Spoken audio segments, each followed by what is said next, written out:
In large part, we think that's possible because we're trying to make it open source, but also, of course, the actual design idea. So that seemed to resonate with the quote unquote committee of folks. So did you actually get the award? Oh yeah, they awarded it. Yeah. Wait, what did you think this meeting was about? Well, I thought I didn't know that you actually got the award. I thought that was just the application. Oh no, the application I sent in like January. Oh, okay. Well, I thought you were asking comments on the application. I was like, oh, okay. Oh, yeah. Guess what's going in.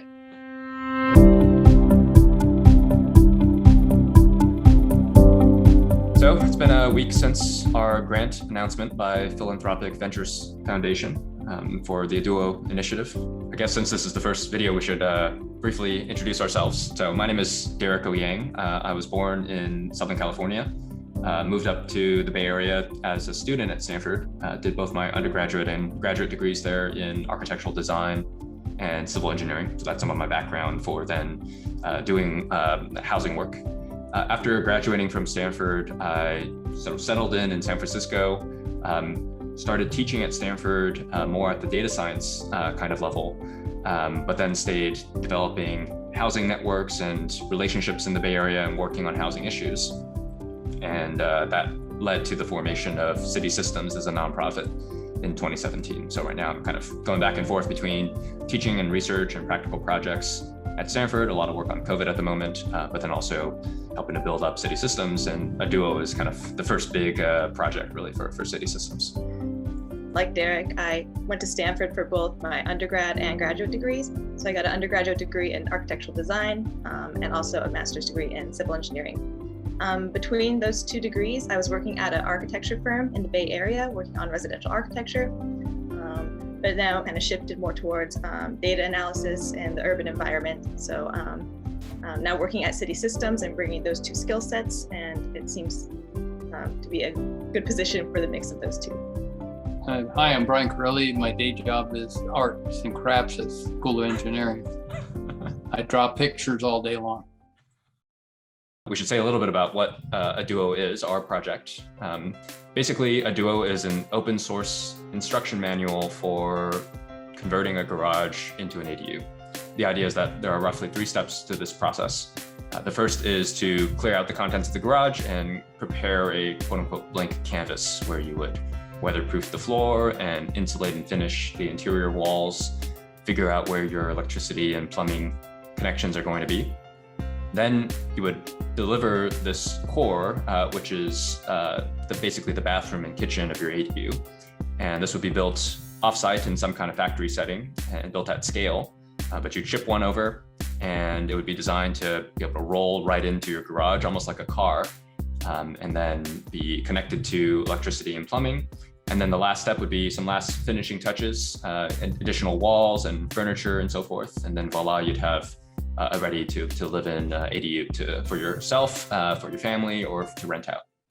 So we got funding from the Facebook Housing Innovation Fund to develop this concept. We kind of have it at napkin sketch level right now, but we'll develop full-on permittable designs, and we will showcase at least one Aduo design in the Menlo Park, East Palo Alto, North Fair Oaks area by the end of 2022. The end goal of Aduo by design is to have lots of open source content online. That's the drawings, the designs, the instruction manual. But we figured we'd make the process as open source as possible as well, which is in part why we're putting together these videos now, so that we can share our whole journey, all of our trials and tribulations and successes, and make this an educational experience, make it easy for folks to give feedback as we go as well. So hopefully this is a video series you'll want to subscribe to and follow and be part of the conversation with us. Maybe now we should say a little bit about the name and logo, because that'll be kind of the first impression many folks are getting of the project. I've had the name Duello kind of sitting on the shelf for a few years now as just a kind of cute name for a product. It was originally kind of more in mind for backyard ADUs. Another idea we had was Aduoable, a play on ADU and doable. I think that connotes more of the kind of wiki style how-to approach. It's like Lunchables, Instructables. There are a few other ADU outfits out there that have this kind of name as well. But we ended up actually not going with that name, so maybe that will be saved for something else as well in the local community. And went with a similar kind of idea, but an even catchier name, which was Aduo. So that just being a wordplay between ADU and emphasizing that what you get out of this is the opportunity for two households, two families, to potentially be sharing a property together. And that leads to more inclusive and diverse, equitable neighborhoods over time. Then we settled on that name, got support from some of our closest partners in this housing work in East Palo Alto. And then we, in the last few days before the announcement last week, started to whip together some logo ideas. So Julie, you want to say a little bit about our thought process there? So for the Aduo logo, we wanted to emphasize both the ADU and Duo aspects that are present in the name Aduo. So on the surface, you see that there are two house shapes. The large house shape represents the main residence, and the smaller shape represents the garage that would be converted into an ADU through the Aduo program. There's also sort of a second hidden image in this logo. So imagine that the two house shapes are actually two torsos of people standing next to each other, and the bold black roofline would be the arm of the larger person, so to speak, being wrapped around the shoulder of the smaller person. So I found some color palettes that are inspired by Wes Anderson films, and these palettes are normally used for charts or graphs and data analysis, but we found that they worked well for our logo. I tested a few different color options, as you can see here, and we settled on the color palette from the Darjeeling Limited movie. And that has the light pinks, dark and light blues, these colors that we found worked well for our logo. I have to admit, Julia, that we kind of put this design together, and then over the weekend, I was with my fiance and her mom, and I decided to test it out, and honestly, they did not see the two people. So maybe our attempt at abstract art here has not gone well. Maybe we'll say a little bit about just what we've actually done from a design perspective so far, and how that's been incorporated into the first kind of animated graphic that we've debuted on our first post about the project and on our homepage. At this stage, the kind of key design principle is to start with the smallest possible situation as a garage, and then therefore as a core shape. And with just that kind of design constraint, that led to a natural arrangement of the interior of the bathroom and the kitchen face, and then the specific assembly method that we illustrated in the GIF. So maybe Julie, you can say a little bit more about that process. We started with a 3D model of a one-car garage in SketchUp that Brian developed. We took incremental screenshots of this 3D model to show the steps involved in converting a garage into a living area. And one helpful thing that we noticed from this process is that the core element, which is shown in blue, will not fit through the garage door if it is inserted long ways. So as a result, we'll have to insert the core rotated and then make a 90-degree rotation once the core is inside the garage before setting it in its final position. For piecing all of the items together, we used Photoshop because it has a feature that allows for still images to be combined into a time-lapse or GIF type of video. So I copied all of the Illustrator layers over to Photoshop and inserted them into the timeline in the order that we wanted and the duration of each clip that we wanted. And the final step was to export the GIF in order to use on the Aduo website or in other presentations. I think it's pretty important that the garage height is a common constraint here, and maybe why it hasn't really been conceived of as a solution yet to do prefab, because usually your ceiling heights are higher than 7 feet, so people wouldn't want to live in kind of lower ceiling kinds of arrangements. But I think our key concept here is that 7 feet is enough to prefabricate the most critical things, like that would get you all your plumbing arrangements and your shower enclosure in its entirety, and possibly most of your kitchen cabinets. So that is designed specifically to fit under any garage door with a little bit of give. And then once this core is inside of a garage, then if you wanted a higher ceiling, then that could be like a little extra piece that you add after the fact, but it still made the construction of the bathroom and kitchen site a really cost-saving kind of solution. I've been in modular construction factories like Factory OS, where they've got these interesting kind of air-based solutions, these like floaty pads that let you then easily, rotate and move around humongous pieces, modules much bigger than what we're talking about here. So we might go with something like that, but maybe even just kind of wheels that then you take off, once it's in place, so that it rolls like casters, like a table or something, may be possible. And those are things we'll definitely prototype, and that'll be fun to showcase on our video series as well. Yep, so that is our thinking so far. Love to get feedback on kind of the technicalities, or just what other features you'd like. At the end of the day, this doesn't have to just work well from a construction point of view, it has to work well as a living space. And some of the, I think, challenges we're going to experience moving forward for sure is the constraint on just how big the bathroom can be, how big the kitchen can be. But of course, in addition to the countertop that is attached to the core, that doesn't prevent the rest of the kitchen space from having additional counter space and island, a galley style layout. But these are going to be more living kinds of design feedback we're going to be looking for from members of the neighborhoods that we're going to be debuting the Aduo project in. What are our next steps? One step is we are waiting for local property owners, residents, to fill out this form that's on our aduo.org website. The form is in English and Spanish, and the form basically is seeking interest. In one side, you can just be interested in following the project and giving more of this focus group style feedback or becoming a potential partner manufacturer.